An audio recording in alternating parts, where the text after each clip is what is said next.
آپ پر لازم ہے ابا کی بات مانے، تابعداری ابا کی کرے، کیونکہ ماں پر بھی اسی کی حاکمیت ہے۔ الرجال قوامون علی النساء، اس کے تحت آپ باپ کی بات مانیں۔ اور یہ بھی بات سن لیں، جو اولادیں ماں کے پیچھے لگتی ہیں بیڑا غرق ہو جاتا ہے، یاد رکھنا، سمجھ گئے ہو کہ نہیں؟ ہاں، نوح علیہ السلام کا بیٹا باپ کو چھوڑ کر ماں کے پیچھے لگا تھا، جہنم کا ایندھن بن گیا۔ سمجھتے، ماں کا مقام خدمت کے لحاظ سے زیادہ ہے اور تابع داری کے لحاظ سے والد کا مقام زیادہ ہے، سمجھ آئیے؟ اسی لیے تو یہ دعا مانگا کرے کہ اللہ دین کی سمجھ عطا فرما دے۔ یہی دین کی سمجھ ہے کہ ماں کی خدمت کریں بے لحاظ، لیکن تابع داری، اگر ماں اور باپ میں اختلاف ہو جائے تو بات کس کی ماننی ہے؟ والد کی بات ماننی ہے، سمجھ گئے ہو کہ نہیں؟ اور حدیث مبارکہ میں ہے والد کی ناراضگی اللہ کی ناراضگی ہے، فرمایا والد کی خوشنودی اللہ کی خوشنودی۔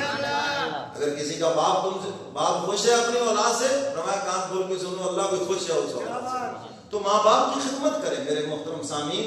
آج یہ معاشرتی بیماری ہے اور ہم اس کو گناہ نہیں سمجھتے، حالانکہ یہ گناہ کبیرہ کے اندر داخل ہے۔ بڑے بڑے عبادت گزار ماں باپ کے نافرمان بن گئے، آگے سے زبان چلاتے ہیں، آگے سے ان کو گالیاں دیتے ہیں، جھڑکتے ہیں، بدتمیزی کرتے ہیں۔ یاد رکھو ساری کی ساری یہ باتیں دھری رہ جائیں گی۔ بس ایک حدیث مبارکہ سنا کے بعد سمیٹتا ہوں۔ حضرت علقمہ رضی اللہ تعالیٰ عنہ، حدیث مبارکہ میں واقعہ موجود ہے میرے اور آپ کے سمجھانے کے لیے، وہ تو جنتی ہے جی، آخری وقت ہے، روح نہیں نکل رہی، جان نہیں نکل رہی، حضور کی خدمت میں صحابہ آئے، یا رسول اللہ ان کی جان، حضور تشریف لائے۔ حضور علیہ السلام سے بڑا اس دھرتی پہ ہے کوئی؟ نہیں۔ کیوں جی؟ حضور سب سے بڑے ہیں، اللہ کی ذات کے بعد حضور سب سے بڑے ہیں۔ حضور سے بڑا نہ کوئی پیر ہے، حضور سے بڑا نہ کوئی مرشد ہے، یاد رکھنا، حضور سے بڑا نہ کوئی نیک ہے۔ حضور علیہ السلام نے کلمہ طیبہ کی تلقین فرمائی مگر زبان پہ کلمہ نہیں چل رہا۔ حضور علیہ السلام نے فرمایا اس کے والدہ کو بلاؤ، آگے لاٹھی ٹیکتی ہوئی۔ حضور علیہ السلام پوچھتے ہیں ہاں بھائی بیٹے سے ناراض ہو یا راضی ہو؟ عرض کیا اللہ کے محبوب میں تو بیٹے سے ناراض ہوں۔ کیا بات ہو گئی؟ یا رسول اللہ جب بھی بیوی میں اور میرے ساتھ تو بات ہوتی تو یہ صرف بیوی کی بات کرتا، میری بات ہی نہیں سنتا۔ کان کھول کے سن لو، میں یہ نہیں کہتا کہ بیوی کی بات نہ سنو، سنو اس کی بھی، والدہ کی بھی سنو، لیکن اگر والدہ غلط بھی ہے تو پاؤں پکڑ کر ادب اور احترام سے ان کو سمجھاؤ۔ اے امی جی تجھے غلط ہو، امی جی تم نے یہ کبھی نہ کہنا، یہ فرما بردار بیٹوں کا شیوا ہی نہیں۔ سمجھ گئے بات کریں، ادب سے ان سے گزارش کریں، تنہائی میں ان سے گزارش کریں، یعنی پاؤں پکڑ کر منت سماجت کریں۔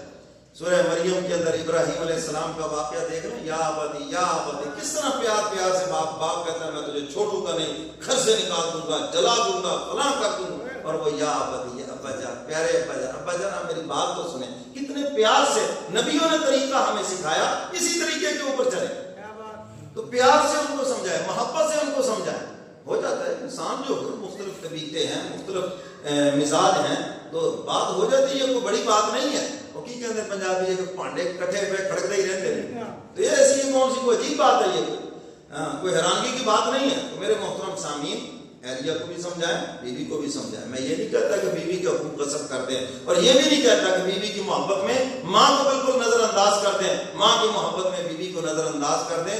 یہی تو بیچ میں پل صراط ہے جس کے اوپر تم نے چل کر جنت میں جانا ہے، اور یہاں پر ایک رہنما، ایک مرشد کی ضرورت ہے جو تمہیں صحیح سمت متعین کر کے۔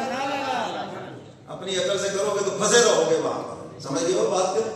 تو میرے محترم سامعین، آپ بات دونوں کی سنیں، انصاف کی بات کریں۔ اگر ماں غلط ہے تو پیار محبت سے ان کو سمجھائیں، پیار سے سمجھائیں، اور کسی رہنما سے رہنمائی لے لیں، انشاءاللہ آپ کی جنت بھی خراب نہیں ہوگی اور بیگم صاحبہ کا مزاج بھی انشاءاللہ ٹھیک ہی رہے گا۔ سمجھ گئے وہ بات کریں۔ تو حضرت علقمہ حضور فرماتے پھر اب وہ تو ہو گیا، معاف کر دو ان کو۔ یا رسول اللہ حکم یا مشورہ؟ کتنے دین کو سمجھتے تھے صاحب، اگر حکم ہے تو سر آنکھوں پر، پھر تو کوئی انکار کی گنجائش ہی نہیں۔ حضور فرماتا نہیں میں تو مشورہ دے رہا ہوں، یا رسول اللہ پھر تو مجھے اختیار ہے، میں نے نہیں معاف کرنا ہے۔ حضور علیہ السلام نے دوسری تدبیر فرمائی ماں کا دل نرم کرنے کے لیے، فرمایا ٹھیک ہے اگر تم نے معاف نہیں کرنا تو ہم بھی نہیں کریں گے، اور صحابہ کو حکم دیا لکڑیاں جمع کرو اور جلاؤ ان کو یہاں پر۔ جب ماں معاف نہیں کرتی، جان بھی نہیں کرے تو جلاتے ہیں ہم پھر یہاں پر۔ یا رسول اللہ آپ میرے بیٹے کو جلائیں گے؟ میں ہاں جلائیں گے، اور کیا کریں گے؟ یا رسول اللہ میں آپ کو گواہ بناتی ہوں، میں آپ کو گواہ بناتی ہوں، میں نے اپنے بیٹے کو معاف کر دیا۔ ادھر ماں کی زبان سے یہ نکلا اور ادھر حضرت علقمہ کی زبان پہ کلمہ جاری ہوا، اور سب کے سامنے جنت میں داخل ہو گیا۔ سمجھ آ گئی آپ کو؟ آپ جتنے مرضی بزرگ بن جائیں، جتنے مرضی بڑے ہو جائیں، اس مقام پر تو کبھی بھی نہیں پہنچ سکتے۔ تو اس لیے میرے محترم سامعین، میری آپ حضرات سے گزارش ہے، ماں باپ کے جن کے ماں باپ زندہ ہیں، کبھی ان کے آگے زبان نہ چلائیں، کبھی نہ ان کو چھڑکیں، کبھی نفرت والا چہرہ نہ بنائیں، کبھی غصے سے بات نہ کریں۔ وَقُلْ لَهُمَا قَوْلًا كَرِيمًا، جب بھی ان سے بات کریں نرم لہجے میں بات کریں، محبت کے لہجے میں اور مسکراتے ہوئے چہرے کے ساتھ بات کریں۔ اور اگر ماں باپ دنیا سے چلے گئے، اللہ کی رحمت کا دروازہ بند نہیں ہوا، پڑھ کر ان کی روح کو اصالہ ثواب کریں، اللہ نے دیا ہے صدقہ خیرات کر کے ان کی روح کو اصالہ ثواب کریں، قبر میں روح راضی ہوگی، عرش پہ اللہ راضی ہو جائیں گے۔ اللہ مجھے اور